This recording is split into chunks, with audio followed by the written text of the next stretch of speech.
रविंद्र जी और हमारे जो हमारे अन्य अधिकारी यहाँ पे सचिवालय प्रशासन से हैं, प्लस जो 15 + 1 16 हमारे अधिकारी और कर्मचारी सचिवालय की सेवा से आज सेवानिवृत्त हो रहे हैं। और जैसे आपने पीछे की 30 से लेकर 40 साल तक की सेवा की और जिस शिद्दत के साथ आपने काम किया, आगे भी आप समाज के लिए उतने उपयोगी बने। तो इसके लिए आपको शुभकामनाएं। देखिए, सेवानिवृत्ति तो हमारी सेवा जब आपने शुरू की तभी आपको मालूम चलेगा कि किस तिथि को आप सेवानिवृत्त हो। लेकिन कुछ लोग सेवा से रिटायर हो जाते हैं और कुछ टायर्ड हो जाते हैं, वो थक जाते हैं, सेवा से थक जाते हैं। अगर आप थके नहीं है तो आप ये समझ के चलिए कि एक सेवा खत्म हुई और नई सेवा शुरू हो गई। और नई सेवा कुछ भी हो सकती है, क्योंकि अब आप खुले आसमान में जैसे पक्षी उड़ सकता है, कहीं भी जा सकता है, वैसे आप स्वच्छंद है कुछ भी कर सकते हैं और अपने जीवन को, एक जीवन की सार्थकता को आप साबित कर सकते हैं। ये बहुत परमेश्वर की, बहुत बड़ा भगवान का, एक समझ लीजिए कि उसकी बहुत बड़ी कृपा है कि आपको ये मानव शरीर दिया उसने। तो परमेश्वर की बहुत बड़ी कृपा है, ये हमारे हाथ में नहीं है। अगर आप कभी सोचिए तो हमारे ब्रह्मांड में हम सुई के नोक के बराबर भी नहीं।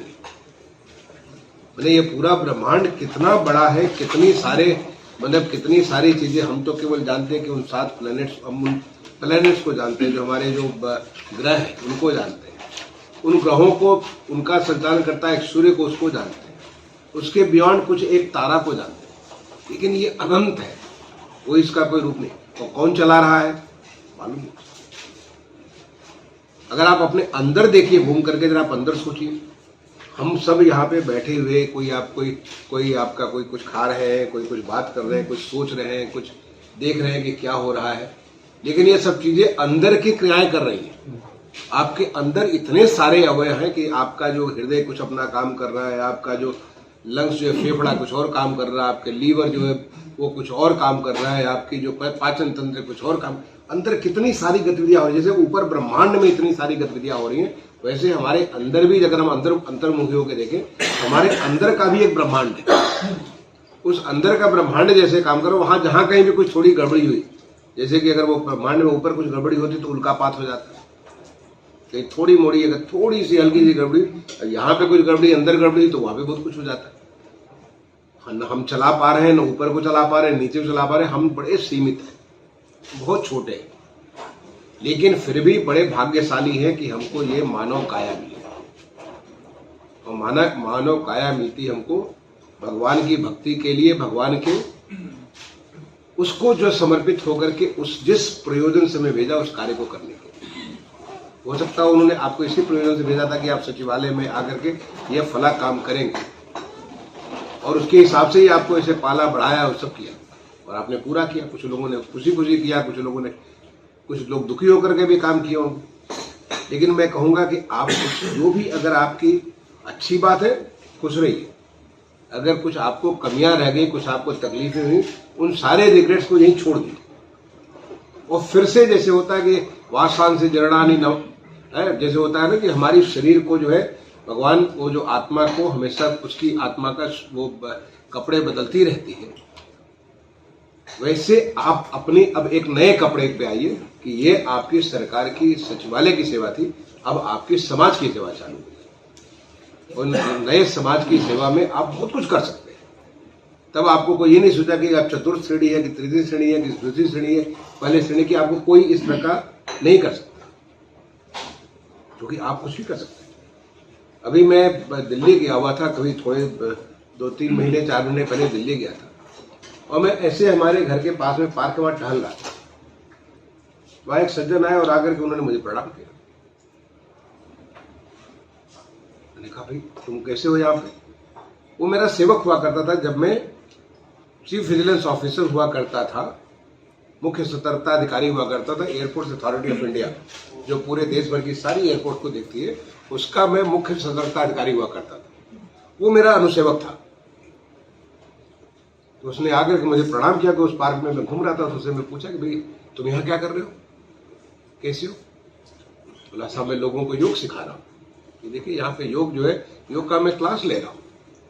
और देखा मैंने सचमुच तमाम सारे भद्र महिलाएं, तमाम सारे भद्र पुरुष वहां पे बैठे उससे योग सीख रहे थे उस पार्क में। मतलब वो बहुत सारी चीज सिखा रहा था। बोला साहब आप भी ज्वाइन करें। हमने कहा थोड़ा मैं टहलूं उसके बाद करूंगा। लेकिन मुझे अंदर से इतनी खुशी हुई, जो अनुसूचित में घंटी बजाता था, मुझे पानी पिलाता था, मेरी फाइल को लेकर के जाता था, एक जगह से दूसरी जगह लेके जाता था, उधर अंदर कुछ चीजें लाता था, आज वो लोगों को योग सिखा रहा है। ऐसे जब मैं यहाँ मुख्य सचिव बन करके आया, एक सज्जन मुझसे मिले जो मेरे साथ काम करते थे जब मैं यहाँ पे स्वास्थ्य सचिव हुआ करता था। जब मैं वर्ल्ड बैंक के प्रोजेक्ट को जो है लीड किया करता था, एक मैं प्रोजेक्ट डायरेक्टर हुआ करता था UP health system development project का। तो पता चला कि जब उनको आया तो उनके बारे में तो बड़ी सारे बहुत बड़े गुरु बन गए। उन्होंने बड़ी सारी मेरे साथ घंटों मेरे साथ बैठे, वो बताना चालू की कि इस प्रकार के श्वसन क्रिया करने से, ये चीज करने से, वो करने से, उन्होंने यहाँ दिखाया वहां दिखाया। तो मुझे इतनी खुशी हुई, दिल से इतनी खुशी हुई कि जो डॉक्टर साहब हमारे साथ काम करते थे वहां पे, हमारे प्रोजेक्ट में हमको मदद करते थे कि उत्तर प्रदेश का हेल्थ सिस्टम को हम सुधार करें, वो सुधार करने में पूरी तरह लगे थे। आज वो समाज को सुधार करने में लगे। मतलब ये हुआ कि आपको अब आप एक सीमाओं में बंधकर नहीं, बल्कि आप अनंत हो सकते हो। सीमाओं को सीमाओं को खत्म कर सकते हैं आप। एक नई शौर्य के साथ, एक नए दृढ़ प्रतिज्ञा के साथ, एक नए उत्साह के साथ, एक नई ऊर्जा के साथ आप बहुत कुछ समाज को दे सकते हैं। आप में देने को बहुत कुछ है। कुछ लोग सोचेंगे भाई चलो तो 60 साल हो गए, अब 60 साल की उम्र होगी, हमने बड़ी मेहनत कर ली, और थोड़े दिन हम रेस्ट कर लें, थोड़े दिन हम चलो रिश्तेदारी घूम लेंगे, थोड़े से दोस्त मित्र के यहाँ हो लेंगे, कहीं एक आध तीर्थाटन कर लेंगे, कोई तीर्थ स्थान जाके काशी और मथुरा घूम आएंगे, जिंदगी कट जाएगी। बिल्कुल नहीं। आप ये ध्यान रखिएगा, भगवान श्री कृष्ण ने श्रीमद् भागवत में कहा है कि हमारे शरीर का धर्म कर्म है। कर्म विहीन धर्म जो है, कर्म विहीन शरीर जो है अंत है, उसका समाप्त हो गया। इस शरीर का धर्म जो है कर्म है। वो कर्म अलग अलग लोगों के लिए अलग अलग हो सकता है, लेकिन कर्म के विहीन अगर कर्म नहीं होगा तो हमारा शरीर भी समाप्त हो जाएगा। और निश्चित तौर पे आप देखते होंगे बहुत सारे लोग सेवानिवृत्ति के बाद बहुत लंबा नहीं रह पाते, और केवल इसलिए नहीं रह पाते कि जब तक सेवा कर रही थी तो रोज सवेरे दफ्तर में पहुंचते थे, 10 फाइल लगी हुई है, 10 कागज पड़े हुए, इस पे ये लिखना वो लिखना, या अगर चतुर्थ श्रेणी के तो उस कागज को यहाँ ले जाना वहां ले जाना, बहुत सारी गतिविधियां उनकी होती रहती। अब उनके लाइफ में वो सारी गतिविधियां खत्म हो जाएगी। जब वो खत्म हो जाएंगी, जब उनको वो फाइल नहीं दिखेगी, कागज नहीं दिखेगा, वो मेज कुर्सी नहीं दिखेगी, ये सारे ये दफ्तर के नहीं दिखेंगे, तो लगेंगे जीवन खत्म हो गया। नहीं, खत्म नहीं हुआ। मेरा मानना है कि अब नया जीवन शुरू हुआ, ये नया जीवन शुरू हुआ। तो मैं आप लोगों को यही कहूंगा कि देखिए हमारी जो वर्ण व्यवस्था है, हमारी हिंदू संस्कृति की, जो हमारी सनातन संस्कृति की वर्ण व्यवस्था है, उस वर्ण व्यवस्था में क्या है? ब्रह्मचर्य। ब्रह्मचर्य यानी अपने को ताकतवर बनाना, शक्तिशाली बनाना, अपने को योग्य बनाना, अपनी सारी प्रवीणताओं को एक साथ जोड़ करके गुरुकुल में रह करके गुरु के साथ रह करके अपने को इतनी ताकतवर बना देना कि ताकि हम समाज के लिए उपयोगी हो सके। गृहस्थाश्रम आप समाज के लिए उपयोगी, लेकिन आपको तो आप समाज में आए हो तो समाज को कुछ दे के जाना पड़ेगा। तो जब आप आए हो तो फिर आप शादी ब्याह करोगे, फिर आपकी संतति होगी, बेटा बेटी होंगी, उनको योग्य बनाओगे ताकि आपको जैसे योग्य बना वैसे उनको बढ़ाओगे। तो वो हमारे गृहस्थ आश्रम हो जाता था। और समाज में हो सकता है कि आप कोई सैनिक बन जाओ, आप किसान बन जाओ, आप व्यापारी बन जाओ, आप कुछ भी बन सकते हो, लेखक बन जाओ, शिक्षक बन जाओ, पुजारी बन जाओ, आप कुछ न किसी तरीके से समाज को काम करोगे, अपने इस गृहस्थ आश्रम के धर्म को पूरा करोगे। लेकिन उसके बाद आता था वानप्रस्थाश्रम। वानप्रस्थाश्रम का मतलब ये हुआ कि आप अपने उस जो हमारा वो धर्म है, जो अपने समाज का जो धर्म है, उस धर्म में अब हम परिवार से थोड़ा सा अलग होंगे। अब हमारी जिम्मेदारी परिवार की नहीं, हम सबको अपना परिवार बना लेंगे, यानी समाज ही हमारा परिवार हो गया। क्योंकि हम अपने बच्चों को इतना योग्य बना चुके हैं गृहस्थ आश्रम में कि बच्चे अपने स्वतः अपने पांव पे खड़े हो चुके हैं। और आप सबके बच्चे खड़े होंगे या खड़े होने वाले होंगे। अब आप रिटायर करेंगे 60 साल में, तो निश्चित तौर पे ज्यादातर लोगों के बच्चे खड़े हो चुके होंगे अपने पांव पे, और नहीं होंगे तो खड़े होने वाले होंगे। तो तो अब उनसे जिम्मेदारी आपकी कम हो गई, तो क्या आप समाज को अपना सकते हो? जब आप समाज को अपना लोगे, जब समाज को उस भाव से देखोगे कि हम समाज के लिए क्या कर रहे हैं, हमने जो इतना दिन समाज ने हमको दिया, अब हम समाज को क्या दे पा रहे हैं, वो हमारा वानप्रस्थ आश्रम हो गया। और वानप्रस्थ आश्रम के बाद जो चौथा आश्रम हमारा होता था संन्यास आश्रम। संन्यास का मतलब हुआ कि हम और हमारे उस परमात्मा के बीच में और कोई नहीं, फिर वो समाज भी नहीं है, परिवार भी नहीं है, केवल हम है और उस परमात्मा है। क्योंकि हम तो ये हमारे जीवन की मानव काया की यात्रा जो है उस वो यात्रा उस मोक्ष के लिए है जो उस परमात्मा में विलीन होने वाली यात्रा है। तो वो हमारा चौथा आश्रम होता था, संन्यास का आश्रम होता था। और आज भी हो सकता है, मैंने वानप्रस्थ का मतलब समाज को अपना ले। और आज तो हमारा देश में इतना काम हो रहा है, मैंने पिछले 10 साल में हमारे माननीय प्रधानमंत्री जी के उनके ओजस से, उनके जो उन्होंने जो देश को दिया है पिछले 9 साढ़े 9 10 साल में, आपके प्रदेश में हमारे माननीय मुख्यमंत्री ने जिस प्रकार से पिछले 6.5-7 साल में पूरे प्रदेश को बदल दिया या बदलने के राह पे लगा दिया, तो ऐसे में इतनी सारी संभावनाएं खुल गई हैं, इतने सारे आपके अवसर बन गए कि जिससे हर समय आपको कोई न कोई खुशी मिल सकती है। उदाहरण मैं आपको देना चाहूंगा जिससे आपको समझ आएगी कैसे कर सकते हैं। अब आप बताएं कि भाई मैं फला डिपार्टमेंट में सेक्शन अफसर था, सरकार की गतिविधियां आपको तो मालूम है सरकार में कैसे काम होता है। आज सरकार जो है मैंने पूरे देश में विकसित भारत संकल्प यात्रा प्रारंभ हो गई। विकसित भारत संकल्प यात्रा क्या है कि हमारे प्रधानमंत्री जी का संकल्प है कि हम अपने देश को 2047 में जब देश की आजादी का 100 साल मना रहे होंगे, आप में से कुछ लोग जिंदा भी रहेंगे उस समय, मैं तो कहूंगा सारे लोग जिंदा, 25 साल कुछ नहीं होता, 85 साल की उम्र से जिंदा रह सकते हैं, लेकिन मान लेते न भी रहे, ये भगवान की व्यवस्था है, पता नहीं रहे न रहे हमको नहीं मालूम। लेकिन हम सोच सकते हैं कि 25 साल बाद हमारा देश कैसा हो, जब ये देश इंग्लैंड है, अमेरिका है, जर्मनी है, ऑस्ट्रेलिया है, न्यूजीलैंड है, साउथ कोरिया है, इन देशों की श्रेणी में उनके साथ खड़ा होगा। लोगों का जीवन स्तर कैसा होगा आप सोच सकते हैं, और वो होगा। मैं इस बात का पूरा विश्वास रखता हूं, 100% विश्वास नहीं, दृढ़ विश्वास रखता हूं ये होगा, क्योंकि प्रधानमंत्री जी ने संकल्प लिया, वो संकल्प सिद्ध होगा। तो वो जो 25 साल के बाद जो देश हमारा बनने वाला है, उसके लिए भी विकास, ये जो विकसित भारत संकल्प यात्रा प्रारंभ हो गई। और उसका उद्देश्य क्या है विकसित भारत संकल्प यात्रा का? आज ही एक कार्यक्रम था, माननीय प्रधानमंत्री जी ने पूरे देश को संबोधित किया, हमारे मुख्यमंत्री जी थे, उनके साथ मुझे भी गौरव मिला, उसको सुनने के लिए गौरव मिला। इसका मतलब ये कि हम अपने देश में, आज प्रधानमंत्री जी ने कहा कि 4 स्तंभ है विकसित भारत के। पहला स्तंभ हमारा है युवा, माने देश का युवा। दूसरा स्तंभ हमारा है महिला, तीसरा स्तंभ हमारा है किसान, और चौथा स्तंभ हमारा है गरीब। ये 4 स्तंभों को मजबूत करेंगे, 4 स्तंभों को मजबूत करेंगे तो देश स्वतः ही विकसित हो जाएगा। अब आप सोचिए कि इन 4 स्तंभों में से किसके लिए क्या कर सकते हैं। और दूसरी बात प्रधानमंत्री जी ने कहा कि हम सिचुएशन मोड में जा रहे हैं, यानी जो कार्यक्रम हम चलाए हैं, देश में कार्यक्रम चलाए या प्रदेश में हमारे जो कार्यक्रम चलाए, उस कार्यक्रम को हम सिचुएशन मोड में, यानी जो भी है कोई भी आदमी वंचित नहीं रहता चाहिए।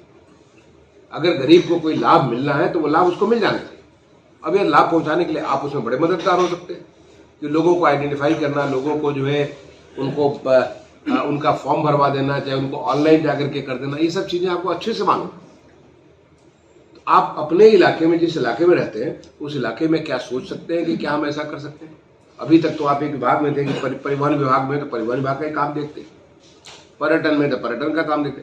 अब आपको कोई किसी विभाग के से बांध नहीं सकता है, आप सरकार के कामकाज को जानते हैं। अगर कहेंगे क्लास 4 वाले हैं, हमको तो इतना नहीं, हमको खाली अपने ये कागज धोना आता है और हमको पानी पिलाना आता है, नहीं। आप क्लास 4 वाले इतने दिन से देखते देखते आपको मालूम है शेरपा तेंजिंग के बारे में। शेरपा तेंजिंग जो कि पहले उनको गौरव प्राप्त हुआ, एवरेस्ट पे चढ़ने वाले शेरपा तेंजिंग को कुछ नहीं आता था, लेकिन दुनिया भर में सम्मानित किए गए, क्योंकि वो जो भी लोग जाते थे एवरेस्ट चढ़ने वाले, वो उनका सामान ढोते थे, उनके साथ जाते थे। और जब पहले बार एवरेस्ट पे जब चढ़ा, जब उसको जो क्या नाम था, नॉर्थ एडमंड हिलरी, जब उसे पहले बार चढ़ा तो शेरपा तेंजिंग भी साथ उसे चढ़े थे। तो सोचिए, जो केवल एक कुली का काम करता था, वो कुली के काम करने वाला दुनिया भर में घूम घूम करके बताता कि एवरेस्ट के ऊपर मैं चढ़ा हूं। तो अपने आप को क्लास 4 से मत बांधिए, क्योंकि आप अब अनंत हो चुके हैं। आपकी सीमाएं आप खुद बना सकते हो, उन सीमाओं को तोड़ भी आप ही सकते हो। इसीलिए मैंने उसको अपने जो हमारा अनुसेवक था उसकी उदाहरण मैंने आपको दिया। तो आप बहुत सारा कुछ कर सकते हो, कुछ नहीं अपने मोहल्ले की सफाई करा सकते हो, लोगों के व्यवहार में परिवर्तन ला सकते हो, अच्छी अच्छी बातें लोगों को सुना करके, बच्चों को कुछ नहीं। एक हमारे वरिष्ठ अधिकारी जिनके साथ में कभी काम किया हूँ, तब मैं नाम नहीं लूंगा, एक दिन उनका फोन आया मेरे पास कि डीएस, मतलब मैं उनके साथ काम किया हूँ, डीएस किसी दिन मेरे पास आओ, मैं बहुत सारे बच्चों के साथ समय गुजारती हूँ, मैं उन बच्चों के साथ उनको रोज में घंटे 2 घंटे खिलाती हूँ, उनके साथ बहुत सारी उनके साथ काम कर रहा हूँ, उनको उसी में खुशी मिल रही है। ऐसे बच्चे और उन बच्चों का उन्होंने तमाम सारे वीडियो में से शेयर किया। मैंने कहा मैडम मैं जरूर पहुंचूंगा आपके कार्यक्रम में, आप जिस दिन कहेंगे मैं पहुंचूंगा। तो मुझे खुशी होगी जान करके कि आज इन बच्चों में आपको खुशियां मिलनी, इन बच्चों में अपने खुद के बच्चे नजर आ रहे हैं। जब आप गृहस्थ आश्रम में थे तो बच्चे वो आपके थे, अब ये जितने बच्चे हो सब आपके बच्चे हो गए। कोई बच्चा ऐसे खेल रहा है, कोई कूद रहा है, कोई कुछ कर रहा है, उसको आप बताएंगे तो कितनी अंदर से खुशी मिलेगी। ये छोटी छोटी खुशियां लोगों का भला करके, हमारे तो सनातन में कहा गया परोपकाराय सताम विभूतया, मैंने दूसरों का भला करना सबसे बड़ा काम होता है। अपना भला करना, अपना तो सब भला करना, पर दूसरों का भला करना सबसे बड़ा काम होता है।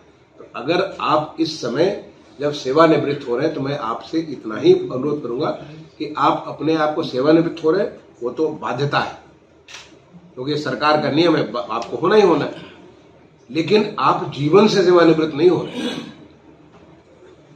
अगर आप में थोड़ी भी ऊर्जा बची हुई है, थोड़ी भी आपकी अगर आग है शरीर में, आग है, उस आग से अपने को तपा करके एक नया चीज निकालिए, और वो आप कर सकते हैं।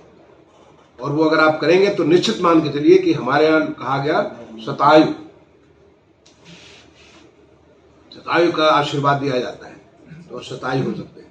नहीं तो धीरे धीरे हमारे, जो मैंने कहा कि श्रीमद् भागवत में जो भगवान श्री कृष्ण ने कहा कि हमारे शरीर का धर्म कर्म है, और शुद्ध ईमानदारी से पवित्र भाव से अगर आप काम को करेंगे, एक इस मन से करेंगे कि हमारे लिए नहीं, अब मैं समाज का हो गया, अब ये सारे बच्चे हमारे हो गए, ये सारे लोग हमारे हो गए, और हम समाज में बेहतरी करेंगे, हम देश को करेंगे। आप सोचेंगे कि जिस समय देश विकसित होगा, हमारा भी एक छोटा सा योगदान था। जो मैं अपनी बात को खत्म करूंगा, एक छोटी सी कहानी जो है, मैंने आपको, शायद आपने सुनी, बट मैं आपको कहानी सुनाना चाहता हूँ। एक गिलहरी की कहानी। भगवान राम जब सेतु बन रहा था, जब राम सेतु बन रहा था लंका पर चढ़ाई करने के लिए, तो उस समय राम सेतु की चढ़ाई के समय भगवान राम तो वहां खड़े थे, क्योंकि आपको मालूम है भगवान राम ने जब पत्थर लेके पानी में डाला तो पत्थर डूब गया। जैसे भगवान सोचे कि अब तो हम पत्थर पकड़ेंगे नहीं, अगर पकड़ लिए तो वो जो है सारे पत्थर डूब जाएंगे। तो नल नील जो हर पत्थर पे राम लिखते थे उसके ऊपर डालते जाते थे, और वही अपना पूरा सेतु बन गया। और आज तो नासा भी कहता है कि वहां सेतु बना हुआ है। ये हमारी जो कहानी है, ये कहानी वास्तविक कहानी, जो मतलब वास्तव में ऐसे सेतु बना था। तो भगवान वहां पे किनारे खड़े खड़े सब चीजों को देख रहे थे कि कैसे सारे बंदर एक साथ एक एक करके हमारे ला रहे हैं, पत्थर ला रहे हैं, और पत्थर के ऊपर नल नील राम लिख करके उसके पानी में छोड़ रहे और सीधे सो रहा है। तो उन्होंने बड़ी एक अजीब घटना देखी। वो देखी कि एक गिलहरी है, वो जाती है समुद्र में स्नान करती है, स्नान करके बाहर आती है, बाहर आकर के बालू में लौटने लग जाती है, मिट्टी में लौटने लग जाती है, लौटने के बाद फिर जाके स्नान करती है, फिर उसके बाद निकल करके आती है, फिर मिट्टी में लौटती है, फिर जाके स्नान करती है। तो भगवान ने एक बार देखा, 2 बार देखा, 3 बार देखा, 4 बार देखा, जब 5 बार, जब 5वें बार जब बात हुई तो उन्होंने गिलहरी को बुलाया, कहा कि ये क्या माजरा है, तुम जो है बार बार मैंने नहाती हो, नहा के अपने को गंदा कर दी, फिर नहाती हो, फिर गंदा कर दी, फिर नहाती, फिर गंदा कर दी, काम चल क्या रहा है। तो उसका जो जवाब था बड़ा प्यारा जवाब था। उसने कहा कि मैं राम सेतु बना रही हूं।